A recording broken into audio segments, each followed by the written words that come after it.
The roast beef sits steaming on the polished mahogany, a perfect, glistening sculpture of conventional success. Crystal glasses gleam, catching the warm, buttery light of the dining room chandelier. Laughter rings, sharp and bright, around the table, the sound of people comfortable in their skin, proud of their accomplishments, recognized and validated. My fork pushes a pea around my plate. It's green. It's round. It's utterly insignificant. Like me, tonight. Like I always feel at this table. Let me know where you're watching from and what time it is. And if you haven't already, please subscribe. It helps me more than you know.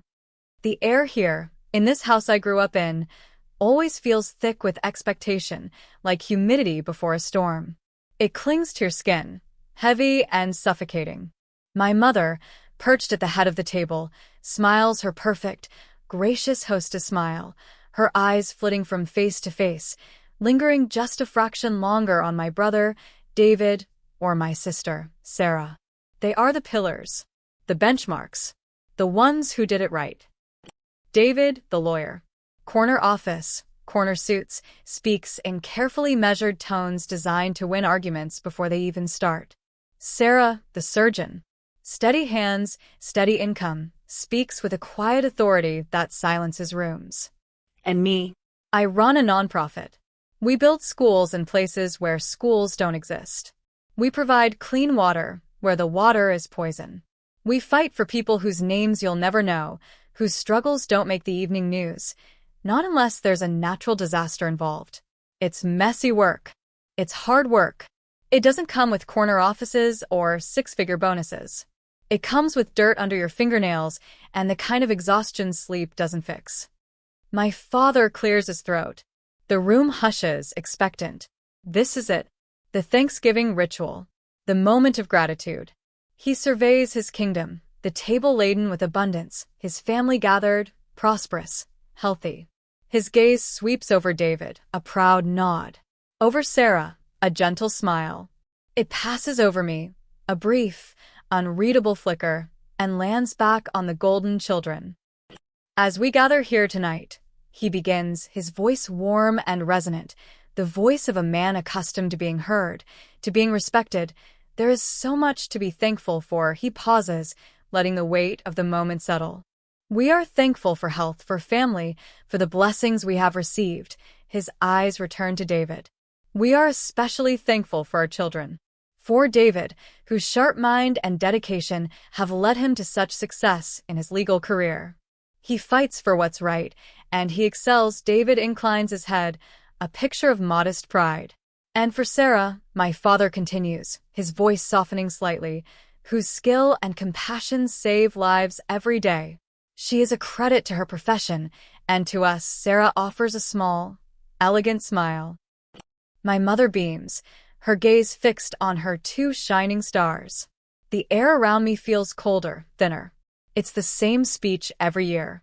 The same grateful acknowledgement of the two who fit the mold, who achieve the kind of success they understand, the kind that comes with tangible markers, prestige, money, status. My work? It's fuzzy, abstract. It doesn't fit neatly into a spreadsheet or a glowing performance review. It doesn't generate wealth, it redistributes it, or rather, it uses it to build something that isn't measured in dollars and cents. It's measured in lives changed, in hope kindled, in futures given a chance to exist. But that metric seems invisible here. And, my father adds, a slight hesitation in his voice, as if remembering an afterthought. We are thankful. For all our children being together, the inclusion feels tacked on. A perfunctory nod to the one who doesn't quite fit the narrative of success they are celebrating. My stomach tightens. It's an old, familiar ache. The feeling of being the asterisk, the footnote, the one who didn't quite measure up to the blueprint. I learned a long time ago not to expect more, not to crave their specific brand of approval. I found my own path, built my own world, one brick at a time, with blistered hands and a determined heart. My success is measured in different ways, ways that resonate deeply with me, even if they don't resonate with the spreadsheets and stock portfolios that define success in this house. But still, year after year, the sting is there. A low thrum of disappointment, a quiet grief for the connection that feels just out of reach, the recognition I stopped asking for but still, on some deep, primal level, longed for. Just once. Just one time for them to see it. To really see it. After the toast, the conversation swirls around the table like a mini hurricane of achievement. David is talking about a major case he just won, the kind that makes headlines in the business section. Sarah is discussing a complex surgery, the kind that makes her colleagues nod with respect. My Aunt Margaret, bless her, tries to include me. "And what about you, dear?" she asks, her voice gentle, a small island of warmth in the cold sea of their expectations. "How is your work?" The slight pause, the careful wording, tells me even she doesn't quite grasp it, or maybe she does, but knows it's the elephant in the room here. I try to explain, simply. "We just finished building a primary school in a rural village in Senegal," I say, trying to keep the quiet pride out of my voice. "It's the first time many of these children will have access to formal education." There's a polite nod from my aunt. My mother offers a tight smile. "That's nice, dear," she says, her attention already drifting back to Sarah, who is explaining the intricacies of arterial repair. Very. Charitable, charitable. The word hangs in the air, a dismissive label. It sounds like a hobby. A nice thing one does on the side, not a life's work, not a career, not success. David makes a comment about the logistical nightmare of operating in developing countries, framed as concern, but it feels like a subtle jab. Sarah is silent, perhaps genuinely interested in her own conversation. I retreat into myself, a skill I perfected years ago at this very table. I listen, I nod, I offer small, neutral comments. I eat the roast beef, the mashed potatoes, the cranberry sauce, each bite tasting faintly of regret and resignation. The years of feeling less than, of being the artistic, slightly odd child who didn't excel in math or express interest in the family business, have built a kind of protective shell around me. But the shell feels thin tonight. Thanksgiving is supposed to be about warmth and belonging, and the contrast with the reality in this room is stark. Later, as the plates are being cleared and the pie is being served, my phone buzzes in my pocket. I usually keep it silent, tucked away, but tonight, for some reason, I pull it out almost unconsciously. A new email notification. It's from the foundation. The subject line is long, official sounding. My heart gives a strange, quick beat. I open it, and the world outside the email screen just fades away. The Gwendolyn Hayes Award for Global Impact. My name. The name of my organization. The headline confirms it. We won. Not just nominated, not just a runner-up. We won.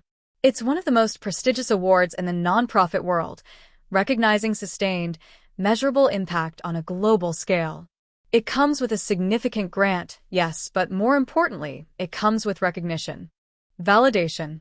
On a scale that dwarfs the local accolades David or Sarah might receive for a single case or a difficult surgery. This isn't just about skill or intellect. It's about changing the trajectory of lives, of communities, of potentially small corners of the world. My breath catches in my throat. I stare at the screen, reading the words again and again, trying to absorb their meaning. The quiet, persistent work, the endless grant applications, the sleepless nights worrying about funding, the months spent far from home, the frustrations, the setbacks, the small, hard-won victories, it coalesces in this moment, in this email. And it's happening now, at this table. My mother is talking about Sarah's upcoming trip to a medical conference in Switzerland. My father is asking David about his thoughts on a recent Supreme Court decision. The conversation hums with the familiar rhythm of their lives, their successes, their world. And I am sitting here, holding this tectonic shift in my hands, the screen illuminating my face in the dimming light of the dining room. A strange feeling washes over me. It's not pure joy. It's something colder, sharper. It's the juxtaposition. The stark, almost absurd contrast between the narrative being woven at the table, the narrative of their successful children, the ones who fit, and the undeniable, external validation of my work, the work they have consistently overlooked, subtly dismissed, or simply failed to comprehend. It's not just an award. It's proof.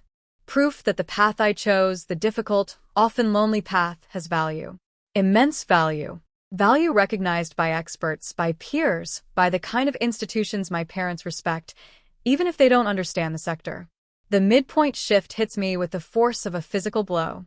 I look at my parents, still focused on David and Sarah, still reinforcing the established order of achievement in this family. And I see them not just as my parents, but as the arbiters of a narrow definition of success that has, for my entire life, left me feeling on the outside.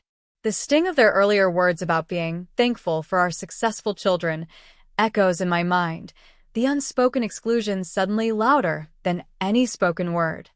And in that moment, something shifts inside me.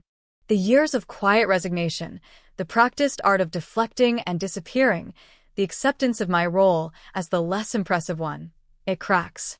A hot, defiant spark ignites in its place. Why do I always have to shrink?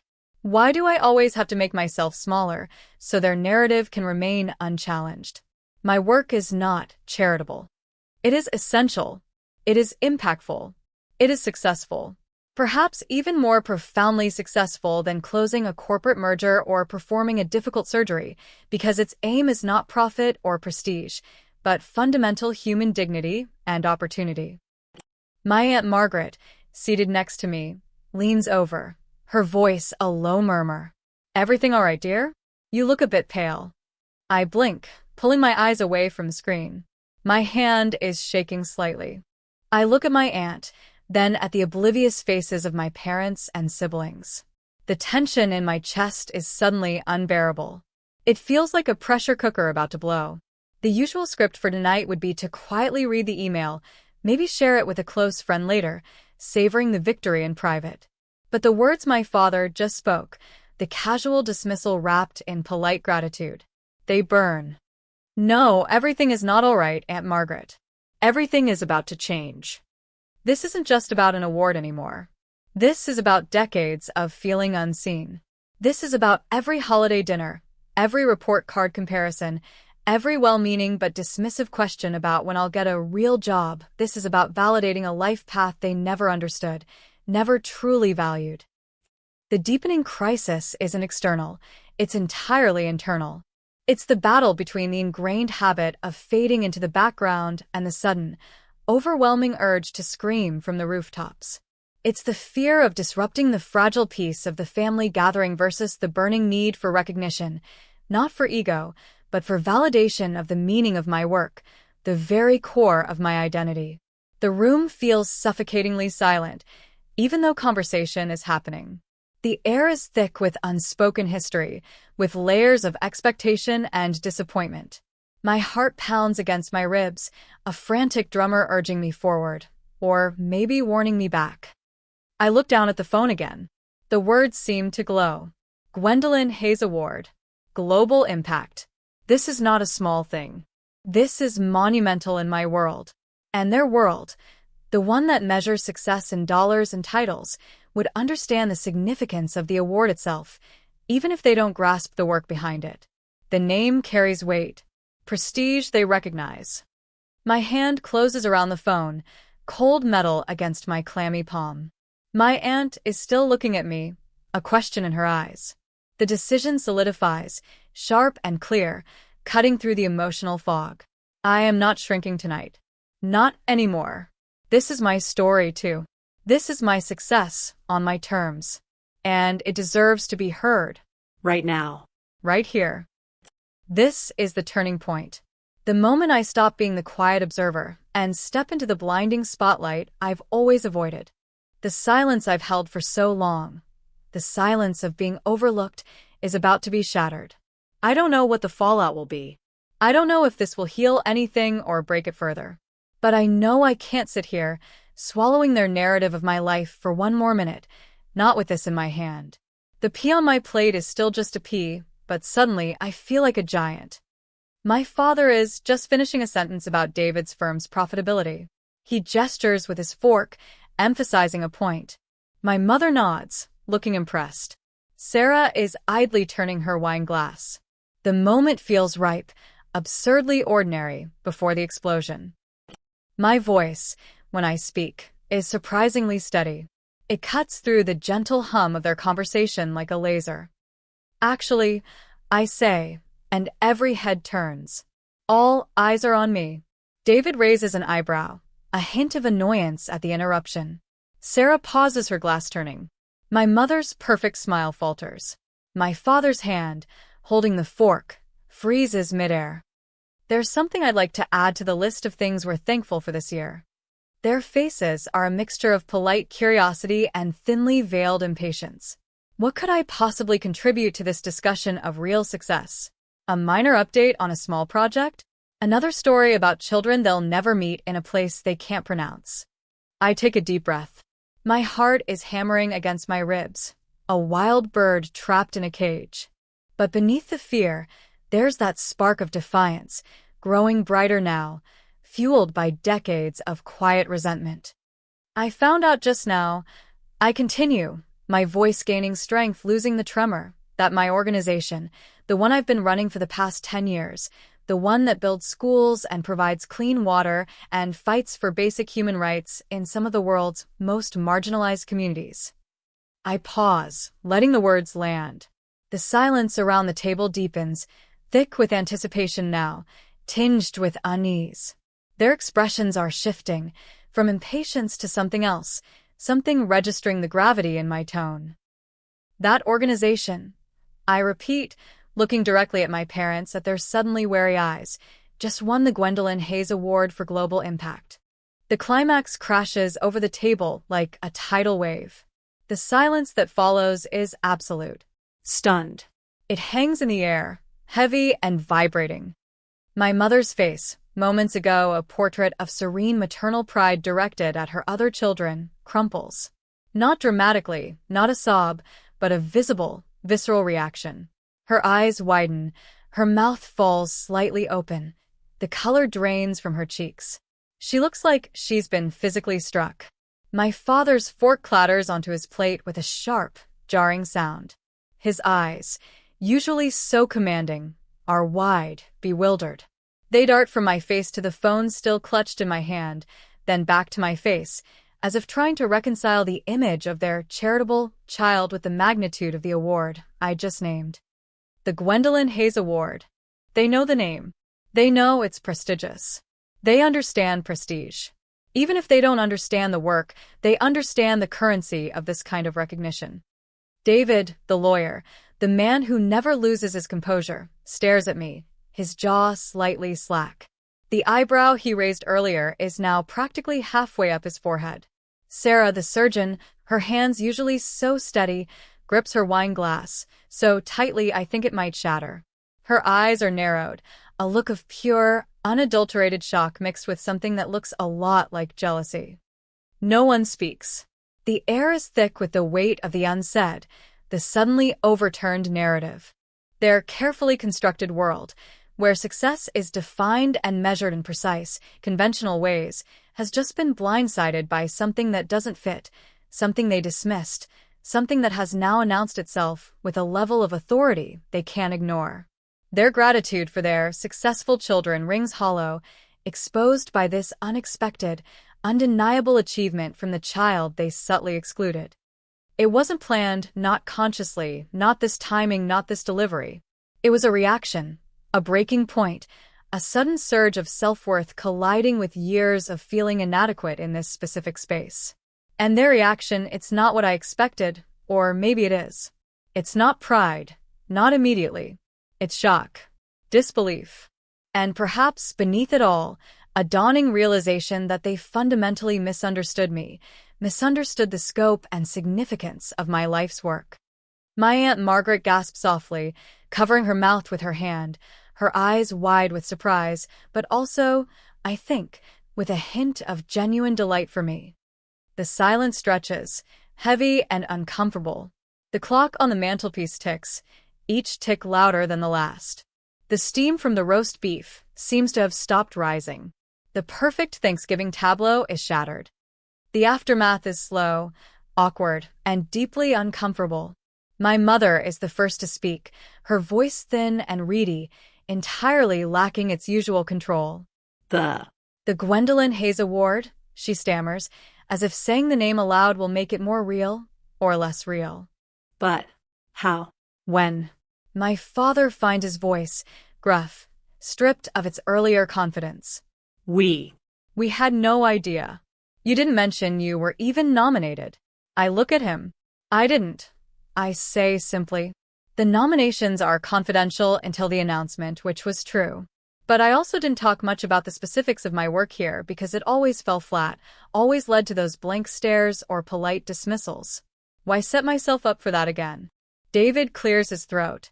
That's impressive, he says, the lawyer's measured tone back, but strained. Significant recognition, he's processing it, translating it into terms he understands. Prestige, weight, something that holds sway in certain circles. Sarah is silent, her gaze fixed on me, unreadable. My mother tries to rally. Well, she says, forcing a smile that doesn't reach her eyes. That's wonderful news, dear. Truly. We are very proud. The words feel hollow, like an echo in a cavern. They're the words she should say, the appropriate parental response, but they lack any genuine warmth, any deep understanding of what this means. It's a performance, a quick attempt to regain control of a situation that has spun wildly out of their grasp. Are you? I ask, and the question hangs in the air, laced with years of unspoken hurt. I don't mean it to be cruel, but it comes out that way. It's the quiet culmination of every time they praised David's promotions or Sarah's challenging surgeries while my achievements, my struggles, my very different kind of success, went unnoticed or unvalued. My father shifts in his seat. Of course we are, he says, maybe a little too quickly. You've dedicated yourself to this work. It's admirable, admirable. Not successful. Not impactful. Admirable. Still that slight remove, that inability to fully acknowledge it as the equal of David's legal victories or Sarah's medical triumphs. The plot twist landed, but the resolution isn't clean. It's messy. It's awkward.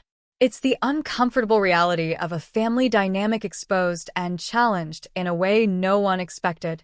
I didn't do it for their praise, not really, not anymore. I did it because, in that moment, their subtle erasure of my life felt unbearable, and I had the undeniable proof in my hand that my life mattered, even if they didn't see it. We try to continue dinner, but the atmosphere is irrevocably changed. The conversation stutters. My parents keep glancing at me, their expressions still a mix of shock and confusion. They ask a few tentative questions about the award, about the foundation, but their questions reveal their fundamental lack of understanding of what I actually do. It's like they're trying to grasp a foreign language.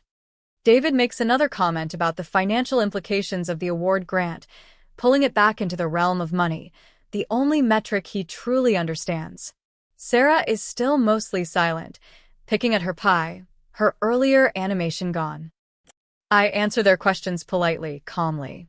There's no triumph in my voice, no gloating. Just a quiet, steady presence. The years of wanting their approval haven't vanished, but they've been tempered by the hard-won knowledge that my value doesn't depend on it. The award is external validation, yes, but the real victory happened inside me, when I chose to speak, when I chose to stand in the light, regardless of their reaction. Later, as people are leaving, my mother pulls me aside.